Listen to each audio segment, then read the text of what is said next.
Welcome to Around the Board, a show where four board game enthusiasts discuss board game topics and news. In today's show, we're going to talk about the Lost Ruins of Arnak, how much is too much, the ABC game, and we'll bring it all home by talking about new games versus expansions. Here are your hosts, Daniel Connors, John Theismann, Chris Thomason, and Andy Barnett. Now join us around the board. How's it going, guys? How's it going? Hey. Hey, I had something come up on my feed here recently that was kind of in conjunction with something Daniel had said recently on his, I think it was on your rant when you won one time, Daniel. Okay. You had this feel-good message about, you know what?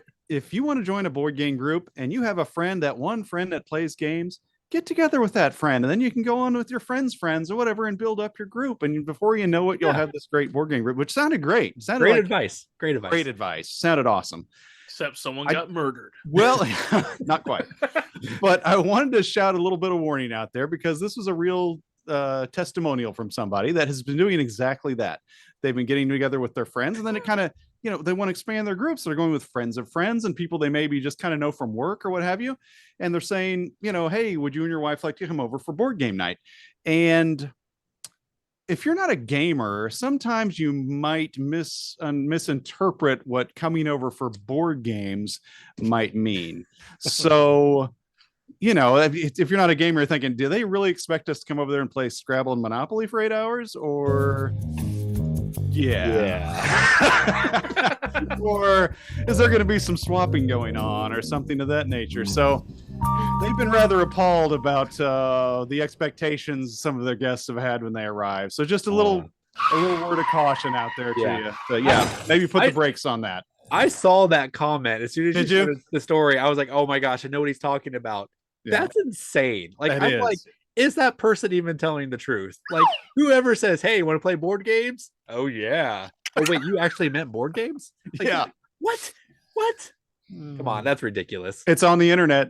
It's got to be true. Wow. Has to be true. Has to be. Well then. All right. Well, if I had any responsibility for that, I apologize. But normal people, you shouldn't have any issues playing games with normal people. Yes. Either way, you would have still been building community. So, Daniel, That's you were true. still correct. Building relationships. Yeah. Something. All right, Andy, did you have something too? Yeah, I really wanted to, well, I can't go there. What? You want to come over and play some board games? This would be the perfect time to do one of my board game parodies, but we can't do that one. So, No, you cannot. Oh, no, you can't do that one. oh boy, I wish No. we could. But Thank anyway, you for your restraint. you're welcome. See, now people will just be left to wonder what in the world could they possibly be talking about. They will wonder privately. It has to be private. Forever. Yes. No, mine is not as awkward as that, although it is a little bit awkward. And that is, I've been playing games lately with one of the things we do is we help out. We live in a university town in Lawrence, Kansas, and there are tons and tons of students that come from other countries that Is live that here. K-State? That would be the University of Kansas. Oh, okay. So anyway, we have international students that we help out with, and they've been playing games with us. And so their favorite game to play is a game that, well, if you didn't know any better, you might think was kind of offensive, and that would be Secret Hitler. And so Really? we always ask, we start the night by, we have everybody from all these different nationalities. First, is there anybody here from Germany? Is there anybody here from Israel? Because we need to talk about this before we play this game. No, but no, they love the game. It's just kind of weird to sit around with people from different countries and accuse people of being Hitler. That is But they different. love it. They absolutely love it. Well, you got to. It's a good game. Well, I can't wait till you get a German person in that group. Yes. It's gonna be really fun. It's going to be fun. Ich bin ein awkward. That's right. Well, hey, speaking of awkward, let's move on. Shall we move on? I think we should. Yes. All right. Well, it is time, ladies and gentlemen, time to do something. What is it time to do? Do you know what it's time to do? It's time to find the sound effect on my soundboard. Oh no. It's somewhere here. I wish I would have random brought ones. I wish I would have brought my umbrella today. Oh, there it is. Yeah.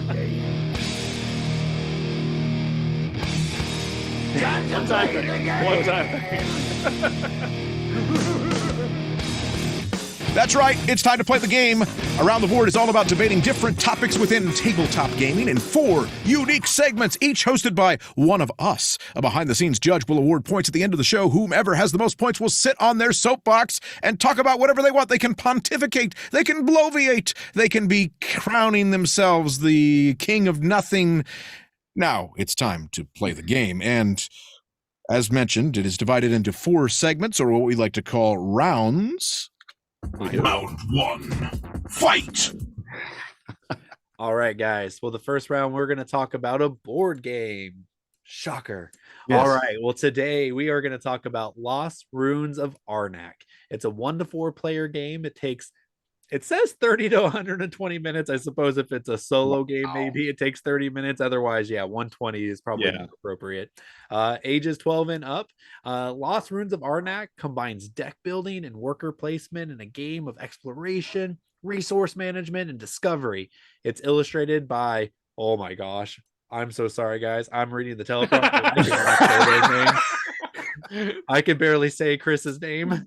So whoever illustrated those, it is beautiful. It is one of the most beautiful games I've seen. And I really appreciate your really hard work. But the point of the game is to cleverly combine your deck building effects with worker placement cards. It was a hot game from a couple of years ago. It was my game of the year, but let's see what everybody else thinks about it. So, John, tell us, what is your opinions on Lost Ruins of Arnak? Well, Daniel, Lost Ruins of Arnak is one of those games that I was not real interested in when it came out, because a lot of times I'm not old man Chris-ish about it. It's just the theme wasn't something. I thought it was just going to be another one of those themeless games that's getting a lot of traction for whatever reason. I think it was because the implementation of the deck building, along with doing something else a little more interesting, was, maybe that was just like going to be a fad. And then I played it and I really loved it. And if you've never played Lost Ruins of Arnak, it's worker placement, which is pretty much my favorite mechanic, combined with some deck building, a little bit of deck building, and just enough, though, if you ask me, because you're getting buying these different actions, and you're trying to cull your deck a little bit from time to time, but you're also getting bad things added to it, depending on what cards that you get. And it was the kind of thing that I love, how you always had different options, because there's different things that you're trying to do. There's different things that you could maybe be trying to collect to move up on what is that track called on the right there? Help me with research track. The research track. And so, but you don't want to ignore anything, really. And that is the way I found it, because the first game I was like, well, they said everybody always accidentally ignores the research track. I'm just booming up their research track. And so that's what I did. And I think that's the only time I ever got all the way to the top and was collecting all the license plates up there, or whatever they are. And, but I didn't win because I didn't do enough actual exploration. So you can't ignore one aspect of it. But the cool thing is, usually on your turn, with what you have presented to you, unless you're really doing a terrible job getting cards in your deck, you have some good options and some good choices to make. So solid game. Is it as amazing as everyone says it is? Pretty close. It's a solid game. That's for sure. I would say it's definitely one of the better ones that's come out in the last few years. Chris. All right. Well, it's time for another crowd-pleasing segment of Story Time with Chris. Baby. So Daniel taught this game to me, and he told me, hey, don't disregard the research track, and it's kind of a deck builder, but not really. And so again, credit to him, he told me the truth on all the things. It's fine. He did lie to me and say it's a deck builder, but we'll save that for another segment.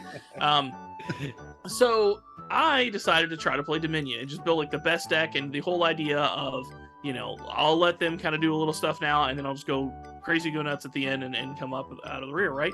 And also, they are all messing with the research track, and I'll do the, if they're zigging, I'm gonna zag, right? I'm gonna focus on the exploration kind of thing, and usually that works in board games and most things in life, right? If everyone's doing one thing, do the other, and you can capitalize in different ways. Well, that absolutely is not the way this game works at all. If you do not focus almost solely, I mean, I guess it didn't work for John on the research thing. I don't know how you win, because I was watching them play and they're like, okay, I'm going to move up one to do the thing. Okay, well, the thing then gives me the ability to do the next one, and then that one does the next one, then I just keep flying up flying up the stupid research track for nothing. Every one just helps them go to the next one. It was ridiculous. And so it was super frustrating. I'm over there trying to, like, make a great deck and do things, and then I finally got something, but the problem was the other three of them had already claimed everything that just cascaded into everything all the way up the row, that by the time I started moving up there was nothing there to help me cascade and make up the difference. So I mean, actually, as an old man person, I appreciate the lack of catch-up mechanic, and you sleep in the bed you made, and if you're good, you're good, if you're bad, you're bad. But yeah, it's fine. I do probably need to try to play it again and give it another shake, but it was a really bad experience. But I can see the quality of that game, unlike Wingspan. Like, I can appreciate still Arnak, unlike Wingspan. Gotta bring that up. But yeah, it was an interesting situation, and we'll obviously double back on this, like I said, in another segment. But it was fine. I understand the hype. It's just at the moment not for me, but I do need to give it another chance. What you got, Dan or Andy? Yeah, call me Dandy Andy. That's right. By the way, I'd like to thank Randy, for our producer behind the scenes, for actually starting the clock for me. He didn't start it for anybody else. That's minus a point. Anyway, this is a game, The Lost Ruins of Arnak, that is very different from Wingspan, because I've actually grown to like this the more I've played it. Wingspan, it was the other way.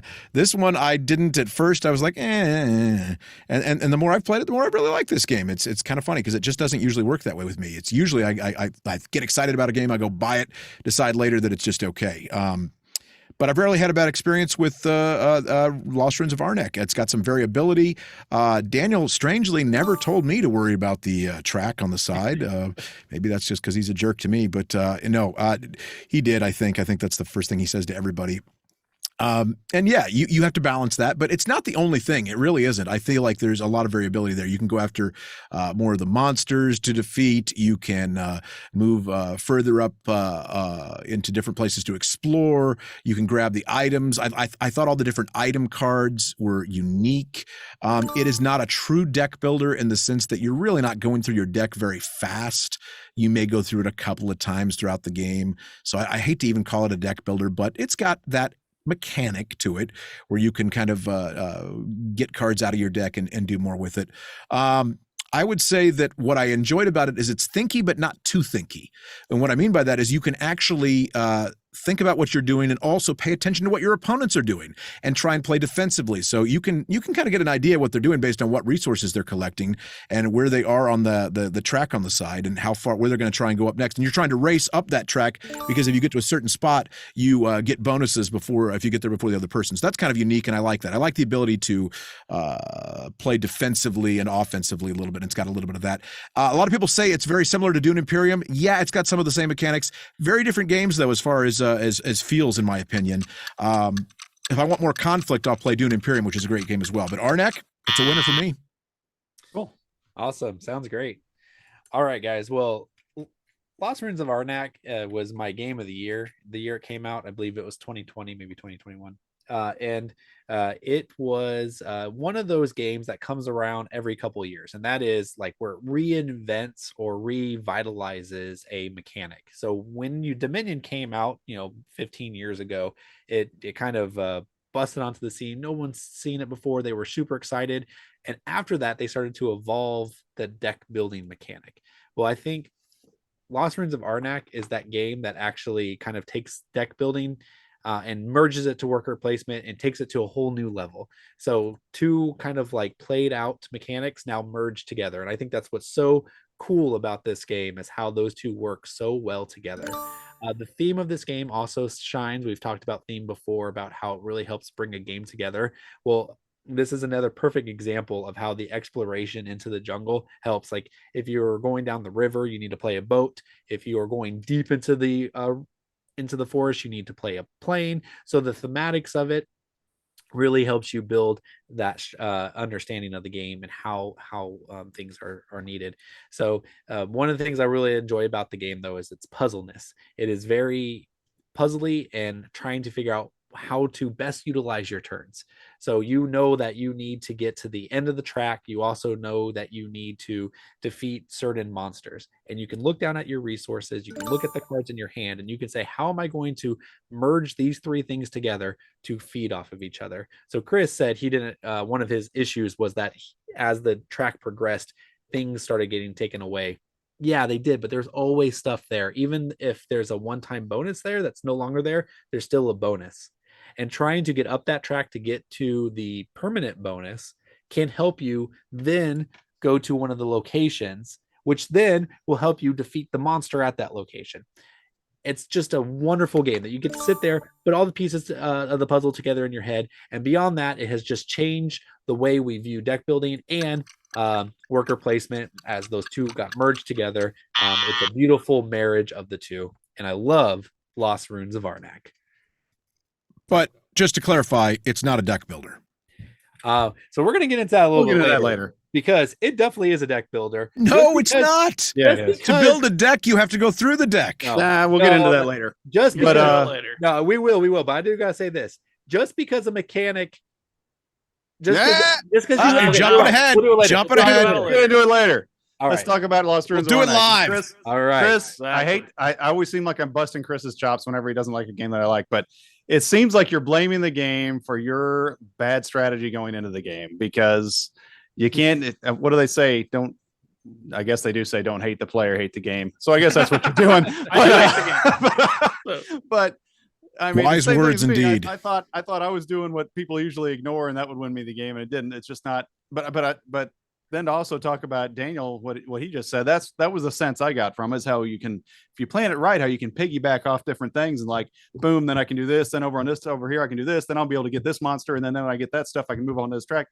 It's when you get those things going, it's very satisfying. And so, John, you guys make up some good points, but we'll get into the mechanic thing later. But yeah, I think we're by and large, most of us like the game. Chris, I don't know what's wrong with you.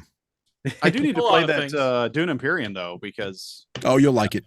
Yeah, I've been wanting to play that as well. Yeah. It'll add it's got some Arnak to it, but it adds a little bit of spicy conflict too. Nice. Yeah. Nothing wrong with that. Well, with that said, let's go ahead and round 2, fight. All right. Head to our next segment. So this is actually where we're going to get into this. So we're going to debate exactly how much you need of a mechanic for it to be a mechanic of the game, so to speak. So exactly, we've been alluding to it, and this is exactly it. Arnak is the perfect example. Daniel likes to call it a deck builder, and I don't, but I'll save my opinions for later. But again, exactly how much of it do you actually need something for it to be like stamped on the box of the mechanic of the game? What you got, Andy? Well, first of all, I have at least two friends that are mechanics, and I don't like playing games with them because usually they're kind of oily and they got a lot of grease, and I'm worried about the condition of my games. So I try not to. People are you mechanic mechanism? I'm sorry. Right. Yeah. So I don't know who's picking the topics for these segments. I know we have a meeting, and the problem for those of you out there who are not aware, we have a little system in place where something has to pass by majority. Usually I'm in the minority. So I just I'm stuck along for the ride with these things, with these maniacs. I sitting around and debating if there's enough of a mechanic in a game is like sitting around and debating Calvinism and Arminianism. Nobody cares. It might be fun or unique to a few folks, but for most average folks, they're like, what are you doing with your life? Get out there and live. Go play a good game. I don't care if it's got enough deck building mechanics or not. But Lost Ruins of Arnak is not a deck builder. Just to clarify. Being said. And I believe in free will. Is that it for you, or you just throw it in the towel right there? I think he's done. Long story short, I reject the premise of your question. All right, well, this is the first in around the board history. Yes. One person just refuses to play it. All right, well, I'll take on my role here. So how much is enough? So Andy is right. We do debate silly things, but hey, what else are we doing watching board game entertainment if we're not just debating things that just don't matter? But this is this does matter, because I am tired of hearing people yell at each other about what is and isn't a deck building game. Do you have a deck of cards that start with very little and then you add to it, and then sometimes you remove cards? Do you? That's a deck building game. It doesn't matter what kind of innovations they make on that mechanic. You can still call it a deck building game or a worker placement game. Another example would be, action selection. There's like this distinguish between action selection and worker placement. It's like, well, it's technically different because actions are like, you could take 4 actions, but you don't actually like lock that down. But worker placement, you do lock it down. So those are 2 different mechanics. Okay, it's still the same thing. It's just an innovation on the mechanic that already existed, which is worker placement or action selection. So as long as it shows up in any way, shape, or form, that game should be considered a fill in the blank game.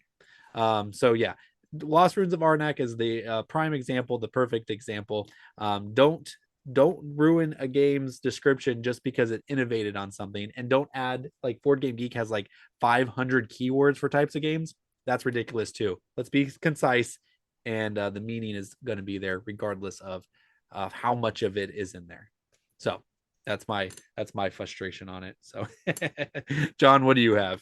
Daniel, I share some of your frustration, and one of the things I'll mention, Andy brought it up earlier, having friends that were mechanics, and I'll kind of play into that, where it's like if you had told somebody, I've got a car, really, what kind of engines I have? It's an internal combustion engine car. And they get in, they go, wait, it's got electric windows. There's an electric motor in this car. You told me this was an internal combustion car. Gosh darn it. Everything's supposed to run on gasoline. And sorry, it's still a gas powered car, even though it has electric windows.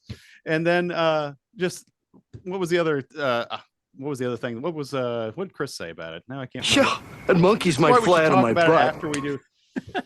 But here's another way to look at it. Like, say you go to a show at a park or something, then hey, we have a guest appearance today. It's Bob Seger. Oh, now this is a rock and roll show because Bob Seger's here. And I'm leaving. It doesn't stay being a kid's play. It's a rock and roll show now because Bob Seger's there. It's the same difference with this. Lost Ruins of Arnak is a deck builder because it features deck build. Deck building is a guest appearance in Lost Ruins of Arnak.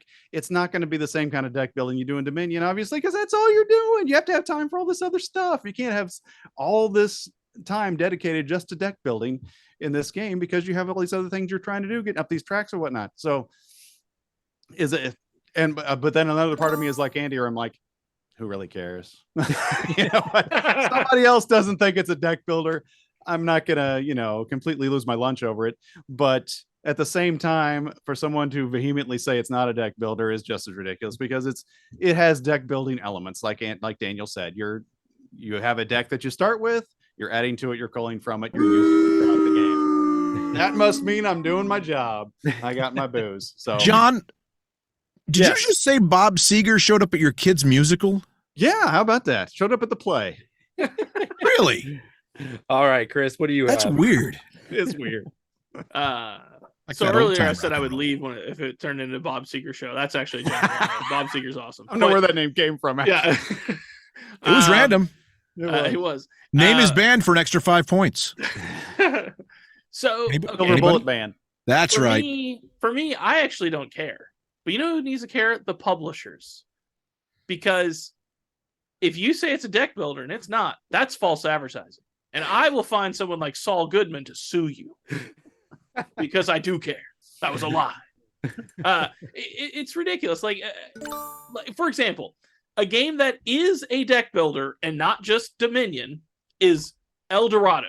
That is a deck builder and a race game. Those two things can be put on the back of the box, and those are truths. Saying that Arnak is a deck builder is not. You can say it has some light deck building mechanics. Sure, and that would be fine. Light. Put it in bold and in red with an underline. Light. Deck building mechanics. But it's not. It is an action purchaser. You purchase some actions to do right then, and then maybe you'll do it one more time. But that's not deck building. Deck building is I'm doing it now, and I'm going to do it multiple times the rest of the game. So, Chris, again, I don't really care. I'm just, I'm worried about these publishers that, are You're gonna always get so worried sued about the by my publishers. friend Saul Goodman. So you actually It's on sound you. kind of more like Joe Friday when we go after these guys. that's right. Daniel has no idea what you're talking about. No, but I don't know. That's the age gap. Dragnet. There's the age gap. We were talking Age gap. about this off air. There's an age gap because John and I are of the elder status on this show, and Chris and Daniel 5 years older are than us. minors. 4 years older. Now, Oh, John is exactly. significantly older. He's like, We grew what, up with 60, approaching Dragnet. 70? That's right. You grew up with like I don't know, Cops or something. Yeah. Yes. That is an awesome show. Actually, I need to take the board game publishers to Judge Judy.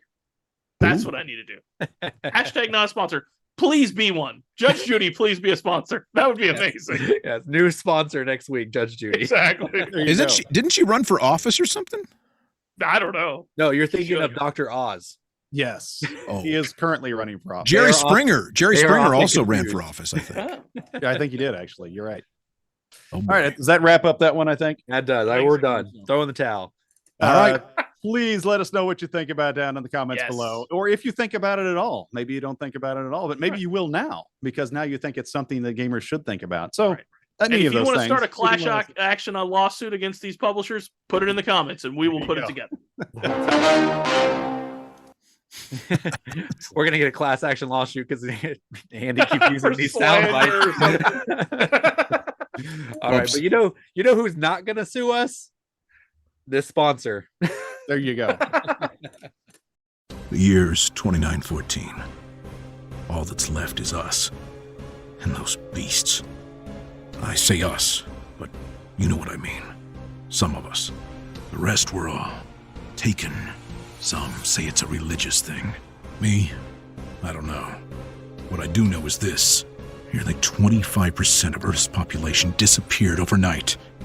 And if that's not creepy enough, soon after, a plague of sorts descended on us. Raptors. Thousands of them started appearing everywhere. Now, they hunt us day and night. Some call it God's judgment. Others call it Raptor Rapture.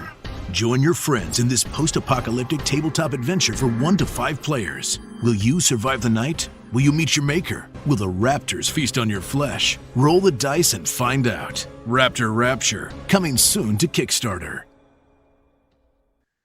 All right. Well, thank you guys for that sponsorship. We really appreciate it. We look forward to playing that game. So we also have another announcement for you guys. Currently, we are doing a giveaway for Wingspan in our episode 8.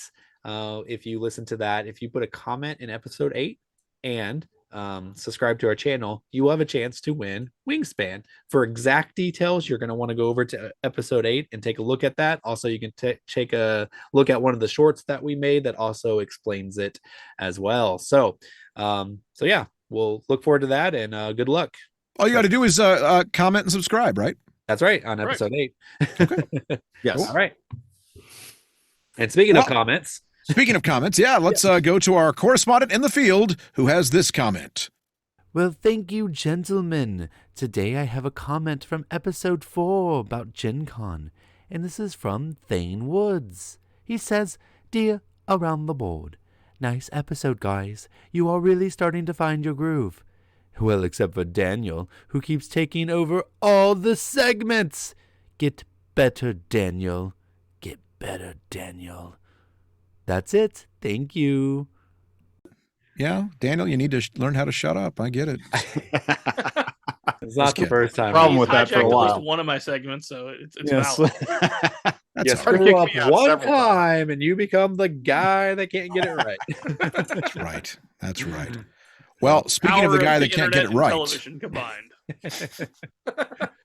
we're gonna see if all of us can not get it right, which we will eventually. All of us will not get it right because we're gonna play another game, and it is time for Round 3.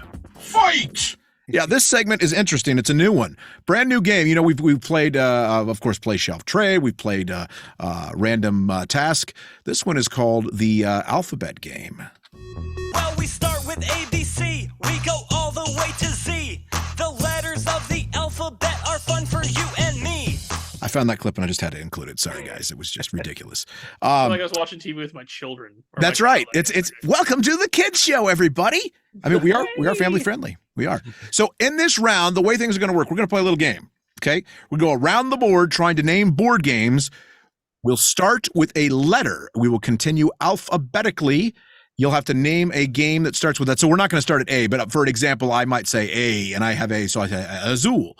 And then Daniel would have B, and he'd say something else. Something else. I already see this is going to go well. Can I say something real quick before we play this game? Yeah, Because what was it? I would just like to the judge, Your Honor, I'd like to renew my objection to the playing of this game because of my inability to be able to think in this way. So I just wanted to get that on the record and let the stenographer type it in. Thank you. Just as a matter of record. So just like last round, this is John throwing in the towel. You're out of time, John. Out of time. Thank you. That's all the time I'll need. All right. All right. So let's randomly select a letter. I promised I would do this. So you have my word, my, I don't know about you guys. I always have something that I can go to like make sure people believe me. For me, it's going Boy Scouts honor. Boy Scouts honor. I'm telling you. What it is. That's it. All right, Boy Scout. What letter you got for me? I'm going to go with J. Go. J. Oh, you would do J. Jenga. However Okay. you said that. I mean, I have K. You have K. Clask. Lost Ruins of Arnak. There you go. M. Mars terraforming. Mars, comma terraforming. Nope. Wow, he's already out. No, come on.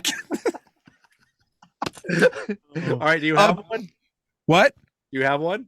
Time's moon, up. Moon, Yeah, no. Time's up. Okay. moon planet. No. What? Moon planet. Probably a game. Wow. Okay. So I have N. I was trying to solve for time because I can't think of one for N. We're gonna say, Newton. That gives me O. Old London Bridge. Pictionary. Quigsnose. You're out already, Quixit. buddy. Quick. You All right, just Chris, gave you some to got R. Daniel. So Daniel on cue. Yeah, Quirkle. I said Quaxaquiddlenburg. So I have you. Ungame. You had R actually. You had R. Oh my bad. You're out. You're out. Yes, I'm out. I told you my brain S. doesn't work this way. Settlers of Catan. T. Terraforming Mars. You suck. I just gave you one. Underwater cities. Oh, Or whatever it's called. V is for Vendetta. Vinos. Hmm. Okay. Wingspan. There you X go. is for X-Men Mansion Under Siege. I'm gonna do a review on that. Why? Why do I have Yeah, this? why indeed? Yom Kippur, the game. There you go. It's probably a game. I think that makes me the winner, Yom right? Kippuropoly. There it is. All right. Well, I'm not sure about this game, guys. How many No, points it's do I good. get? How many points do I get? Give him 1 point. Well, let's put it this way, guys. I think Tell the us what viewers you should get think of points. this. Should we do more like this, or should we put this to the side? Yesterday's Judas. Here's what I'd like to Trade request. this. Can I request something? Yes, like Go for yesterday's it. Judas. Please do. I'd like to request from the audience, come up with better games than us, please. Tell us what you'd like to see played. Somebody out there, we're not game designers, we're just game critiques. So it's Yes. obvious we're not game designers. We don't even do that well. So, Yeah, that's right. So come up with something for us. all right. Well, hey, you know what? This will just be a quick episode. That's all. So that's the end of round 3. Round 4. Fight! I think that goes to me. And this is an actual board game topic Ooh. instead of that last thing we subjected you to. So in this segment, we're going to talk about new games versus expansions because, you know, it can be kind of a tricky thing because I know a lot of times when I'm at a board game store, I'm looking through maybe the new games and it's like, well, you know, I'd like to get that. It's like $80, you know, it's like, I don't know if it'd be very good and it's been expensive, but you know, here's a little expansion for a game I already have maybe it'll kind of make it a new game, or maybe it'll, it's only $15, $20, what have you. It's like, I'll throw that down. I'll try that. And so there's kind of that debate that you have in your own mind, the kind of debate you might have with your friends. Should we buy a game? Should we buy an expansion for a game we already have, we already know we like, and that the expansion might make it better? So sometimes you have buyer's regret both ways. So we're going to talk about that today, about what's it better to do? Just go on with a whole brand new game, bite the bullet and do it, or keep the dialysis going on that game that you have by getting an expansion for it. So we'll start with Chris first. Chris, what do you think, buddy? What do you? I think I know what you do, but what do you do? Threw me off. I wasn't ready for that. No one's ready for dialysis. You are old man Chris. True. Maybe when I go in, I can play some board games with some other people there. Anyways, yeah. So I mean, neither one of this matters, right? Because you're not going to get it played anyway. We just play a game one time and then move on. So maybe it is the new game. No, I mean, that's joking aside, but no, this is actually a very valid statement. When we first were talking about it in production, I was kind of like, this is ridiculous, but I've thought about it more, and it's certainly more valid as the years has gone on to buy a new game. Back when I first started playing, we would always get the expansions because not every game was good. Spoilers, even though all old games are good, I'm gonna be honest with you, some of them are not. So we would lead in a lot into the expansions, but I mean, it's a mix. Obviously, it's kind of up to you. I know that's a real mail-it-in answer, but that's the only way I can describe it. Is some people want to double down and just go all whole hog on all these different games, make them, turn a board game into a lifestyle game almost. Arkham isn't exactly a lifestyle game, but it kind of is. If you get all those expansions and you're playing it, you kind of have to make it a lifestyle game. So, if you're looking to kind of turn into that lifestyle game, then yeah, expansions are for you, obviously. And then if not, if you always want to play the new hotness like Daniel and have everyone think you're cool for some weird flex of I've played all the new games. Everyone knows that's not a weird flex at all. And that is a feather in your hat when you go and meet these game designers and you fanboy out for them. So I guess that does make sense. But no, I digress. Yeah, even myself.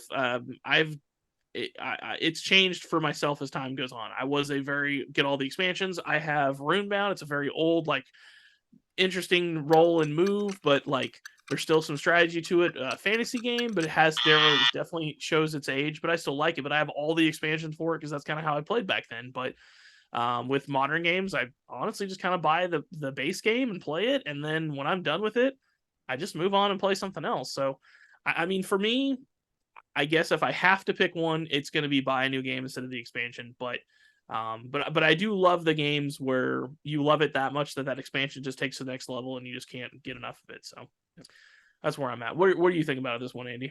There's Chris always telling you to buy more games. That's right.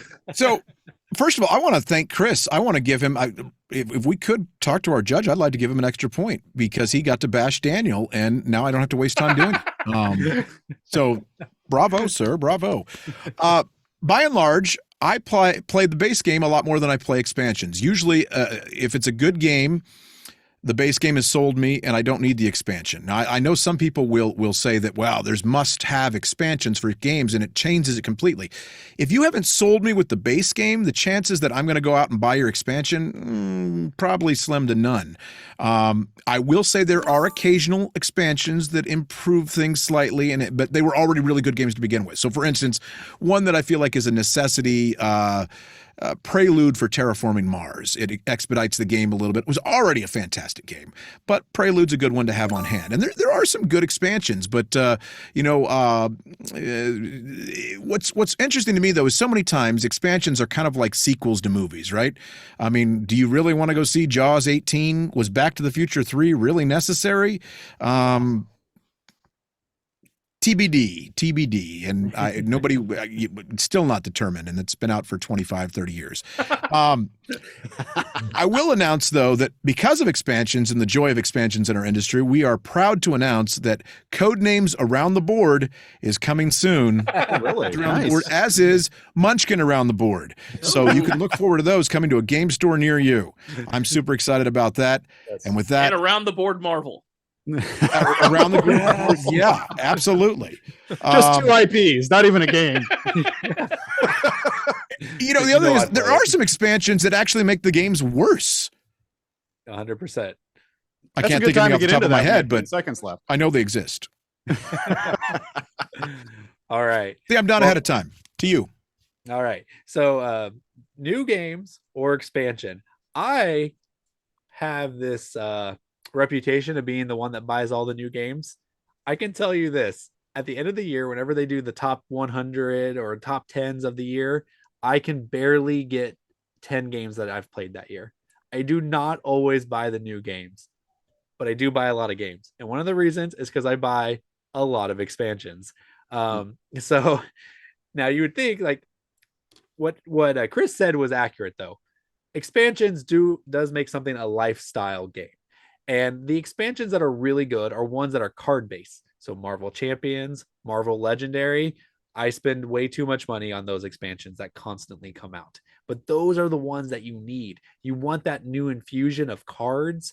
You want to put a fresh take on that game that you love already.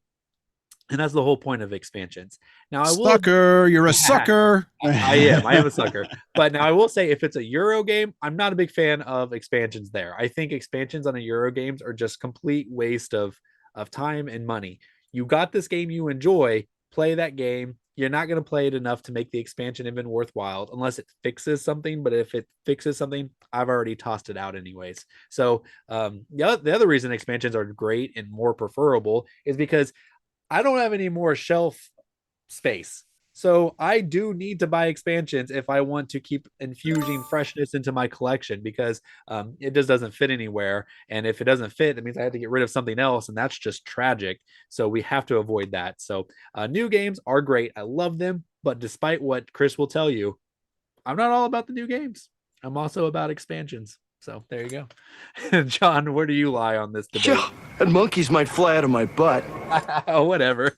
Hey, you finally used that in the right context. That was in the right context. Very good. I can't talk about expansions without talking about the first game I bought as a hobby gamer, and that was one of Daniel's favorites, Colt Express. I not a fan. Marched down to the board game store, and I was like, I want to find something really cool and different, which is kind of what my style has been ever since. And Colt Express looked amazing, and it played fun. It's a fun game. And I have since bought every available expansion. We've got, what's that? Horses and Stagecoach. We've got Marshals and Prisoners. We've got all the little cardboard standees you can buy. We've got the playmat. And to be honest, most of the time I'm playing the base game because you're playing with people who've never played it before, and you're not going to just throw all this at them. So in that sense, if you have a group that really loves playing that game and you know you're going to play it a lot, then yeah, buy the expansions. I tell you what though, these are like models to put together too with this game. So it's fun even just buying it and putting together little models that come with it. So in that respect, you get your money's worth out of it just by preparing to play it. And but I've also got the silk screen people and all that. So if you ever want to play Colt Express, I'm the guy to play it with. But so Daniel, keep that in mind. I know how much you love to play. I'll ask you first if I ever ask again. But to be honest, as a rule, now I've become a little more, because I bought expansions that I didn't like. And so now it's read what the expansion does, because many times in a game, all I want is more variety of the same. And one that does it great, here's, one of my lighter game is Dream Home, that you get played a lot with the same people. And so having more of the same is great because you have more options for the same people that are going to play it all the time. You have different paths to victory and all that, but you're still essentially doing the same thing. And it's a fun game. You don't want it to change that much. It doesn't make it any longer. And so that's what you have to really look into. On the other hand, Tiny Towns, another game that I get played a lot. They've had two big expansions come out for that, and neither one of them sound like they're worth their money, because I don't need that added to this game. That just sounds like it's going to make the game longer and more complex. I don't need that. I want more fun. I don't want, if they would have just had more buildings, more cards, like Daniel was saying, they get you more cards in the game. That'd be awesome. So look at what they're, otherwise I'd just rather have a new game. Like I hate to echo so much of what Daniel was saying, but It was going to change the game anyway. Buy a new game and then get a whole new. I think my time must be up. He's done. He's done. I'm trying to filibuster to get another point or two. I because know, our right? points have been very light this game. Yeah. Well, I want to jump in here and tell about two games. One that I think the expansion's like all but essential, and I understand how it wasn't in the original. And then also one game that I don't like the expansion on that like ruined the game for me. So we'll start with the upside. So stockpile, for example, like the dice, like those, like they should have just been in the base game. Like I don't know, like I mean it's a fine game without it, but like I can't play the game now without the dice. The dice are just so great for that game.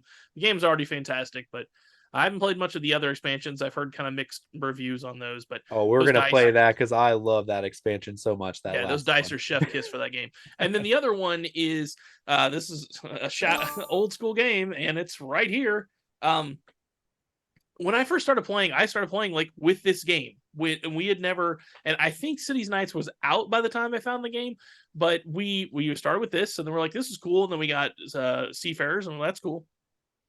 I detested Cities and Nights because it changed the game. It wasn't more of it. Like Seafarers is more Catan. That's what Seafarers is. Cities and Nights was like, hey, let's throw this other game in with this game, and I hated it. So I actually, man, I mean, granted, it's impossible to find a game of Catan these days, sadly, but like I need to play Cities and Nights again because it's been at least 10, 15 years. They say that's one of the best ones, but I think I agree with you. I think we all kind of agree with that concept is if you are changing the game, that's not an expansion that we want to have. Right. And so many of these Euro games change it. Like one of my favorite games is Pipeline.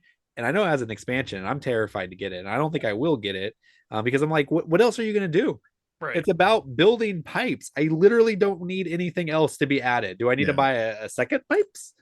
More pipes? I don't know. And see, I'm not, just to clarify, I'm not trashing expansions. I'm trashing the fact that the expansions are necessary.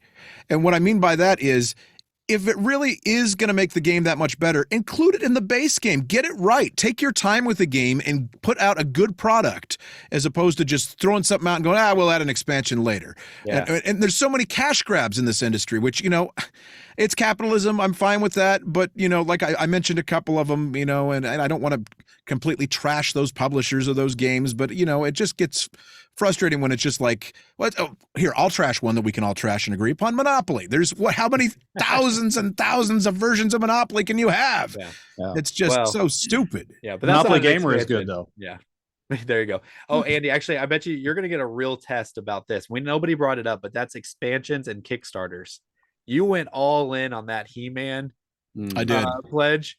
100% says you will not play half of the expansions you backed. Yeah. I know that's the other problem too. Buying expansions via Kickstarter before you even play the game. I know. I said you're a sucker. I'm a sucker. We're all suckers. We're all suckers. All right. Well, and with that, and you guys are suckers for watching this because but there you go. We have it. And we'll look at the final scores. Looks like Andy or John, you're actually at the bottom. That doesn't happen very often. I know. I think you forgot which button gives me points. I think he started giving them to me. And then Andy and Chris got 6 and me at 7. So this is the second week in the row that I won. Because since I actually won last week, I'm gonna take Daniel's spot this week. Okay, last week. Okay. What do you? Okay. Yeah. What do you think of that? What do you think of that? You were the rightful winner. That's right. That's right. We're breaking the rules on the fly. All right. So I will give Andy my final say that I earned and worked hard for. Take the floor, Andy.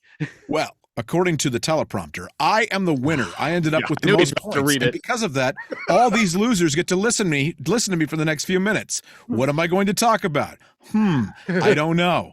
But I'm going to think about something, and it's going to be awesome. So let's go right now. What is your biggest pet peeve in board gaming? Your biggest pet peeve in board gaming? My biggest pet peeve is when people are... Did we lose Andy? No. What just happened? Processing. I think what happened was he defaulted because he forgot to read the dots on the teleprompter. There we go. And so it's just like, Rrr. And that's what I have to say about that. Oh god. I see. Should I take the final say? I had Yes, one. you should. I'm not prepared. Go for it. Gosh. Wow. Are we going to cut that out? Yes. Yes. All right. All right. Well, that brings us to the end of the show. John is at the bottom with 5 points.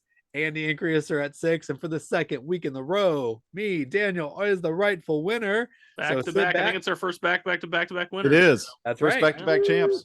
Yep. Cheater. I'm not the judge. Hate the judge, not the player. All right. So my conversation, guys, is intellectual properties in games.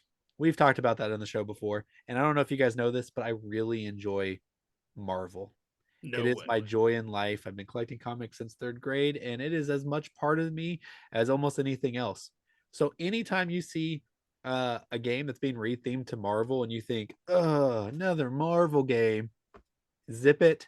I don't care what you think. I'm going to buy it. I'm going to love it. And stop raining on my parade of Marvel games. I don't want to get on Facebook. I don't want to get on Board Game Geek forums and hear people like, did Splendor really need a Marvel? Yeah, it did. You know what else needs a Marvel? Pret-a-Porta. I don't have it. It was right here. Pret-a-Porta needs a Marvel expansion. Can you imagine how cool that would be to be like publishing comic books and then like presenting it at the end of the year to the to all the people and then they award you based on the art or graphics, whatever. What about Terraforming Mars? I'll take a Marvel retheme of that. Doesn't care. Put Marvel on that and I'm going to buy it. And I don't want to hear it from you that you don't like Marvel. We've had enough Marvel. It's not taking anything away from you. I'm sorry that it's not your favorite IP and that your favorite IP apparently sucks and mine is great. But just leave it alone, okay? Let me have my joy. Thank you very much. Very good. Thank you for finally going a little unhinged there, Daniel. Yeah. That was nice. I take back everything. We're not all suckers, just you. Just you. 100%. No, in actuality, guys, listen to this. Okay, so 3rd grade, I was in like 1994. That's when I started discovering comic books, like the 90s. X-Men was the big thing, and I had to look everywhere for anything that was Marvel related. Anytime I saw even the smallest thing, I was like so excited. And now the MCU is out and it's the biggest thing. And there is just IP everywhere. And people are like, whenever I'm tired. This is literally a childhood dream come true. I could not be happier that we're living in a world where superheroes are everywhere. So, and if you want to talk about rose-colored glasses, this guy thinks that that touched me emotionally, by the way. Multiverse of Madness is a good film. It is. Like She-Hulk. This dude, you can't upset. Like it, if it's Marvel on there, it's a 10 in his book, no matter how bad it is. I wasn't a fan of Love and Thunder. That's the only one I did not enjoy. I'm gonna wait another year. I'm like, you know what? No, it's great. It's great. Yeah, I'll probably still like it. It's fine. Exactly. All Speaking right, of things we enjoy, it's time to wrap up the show with some birthdays of some games that we all enjoy, right? Yes, it is. One of them is Fireball Island, which I happen to have a copy of right here. The gigantic restoration games of our Fireball Island. I assume that's the one whose birthday it is. Yes, because it's from 2018. He's 4 years old, as I believe the original was from 1986. But it's what would this be? Its son. It's Return of Volcar. Yeah, yes, the grand Return of Volcar. The was inspired by the original and plays similarly, I guess. I never played the original actually, even though I was around back then. But this one's a fun game. If you haven't played it, check it out. It's pretty cool. All right. I'm going to celebrate a classic, a venerable addition to the Board Game Hall of Fame, because it is a winner of the Spiel des Jahres, the most wonderful award of all time in board games. That would be Carcassonne. Carcassonne was born on this day or this month in the year 2000. It's 22 years old. It could be my little brother or my son, perhaps. I want to give credit where props are due to the creator of the game, but I don't know how to pronounce his name correctly. So I found this. This is the correct pronunciation of the designer's name. Klaus Juckenwrede. Congratulations, Klaus. Carcassonne is a winner in my book. I needed that when I was reading the yes. I want to Lost Ruins of Arnak. I want to commend Andy. That's the most show prep he's done so far on any episode. That's true. It's true. All right, so mine is Blood Rage. It came out in 2015, so it is 7 years old this month. A great a game. It kind of a lot of people say inspired originally by Chaos in the Old World, but kind of updated without some potentially questionable themes, depending on how you feel. So it's actually one that I've been unfortunately never got to the table yet. I had an opportunity recently, a few months back, and we all got together and we had to split up into groups. And I ended up playing Hansa, the new version of Hansa, or the big box, which that game is so great. Oh, Chris, I'm so happy to hear that you enjoyed my game, Hansa Teutonica. That game is so much better than that jerk that it's on our show every once in a while. But Oh, well, that was just rude. But I'm fine. Everything's fine. That's what I thought you were talking about. But I wish I do still want to play Blood Rage a lot. It's I've heard great things and it looked really cool. So All right, and happy birthday to Chronicles of Crime. It came out in 2018 this month. It is 4 years old. It's from Lucky Duck Games, and one of the founders of this whole not social deduction. I can't think of it. Like a crime. It's a crime. Detective. It's a detective. It Yeah. is electronic. You're trying to discover the crime. Thank you. I was waiting for that. I was spinning the wheels. All right, Chronicles of Crime, 4 years old. I haven't got to play it yet, but it's right there on my shelf, and I'm looking forward to finally busting that shrink open this year. So, I didn't know that you owned it, Daniel. I do. So it is in the Around the Remember, Board library. He has a Nice. shelf of shame. Yes, not Yes. of opportunity. Huge shelf of shame. I will play that with you. Let me know. All right. Well, guys, I think that's it for episode 9. We appreciate all of you for watching. And so until next time. Oh, wait. Have Andy. Thanks to all our wonderful viewers out there for tuning in. Remember, tap these like and subscribe buttons right here to continue receiving premium content just like this. Also, be sure to join our Facebook group, Around the Board, or send us an email, mail@aroundtheboard.net. And until next time, we'll see you Around the Board. hey, make sure you guys go to episode 8. Remember to sign up for that trash game Wingspan. That's right. We can get it out of our hands. Also, You the need subscribe the button European is not- expansion for that. Clearly, they didn't give us a free copy, or else we would be giving it back now. I am here with Joanna, and she is going to be doing one of our play shelf trades from the past. So what list did you pick out there, Joanna? So I have 7 Wonders, Isle of Cats, and It's a Wonderful World. Can I just note that this is another one on my list that people are picking? All right, Joanna, so what are you going to do there? These are all really good games. I know. But I would trade, and actually I have traded 7 Wonders, just because I usually play 2-player and 7 Wonders Duel Yeah, is the way to go. understandable. Yep. I would play Isle of Cats because I already know how to play that, and it's late at night and my brain is ready for something I already know how to play. I don't like the direction this is going. And then I would shelf It's a Wonderful World because I do want to learn it at some point. It sounds like a good game. Yes, it is, and it needs to be played. Okay. All right, but thank you for playing with us, Joanna. Yeah.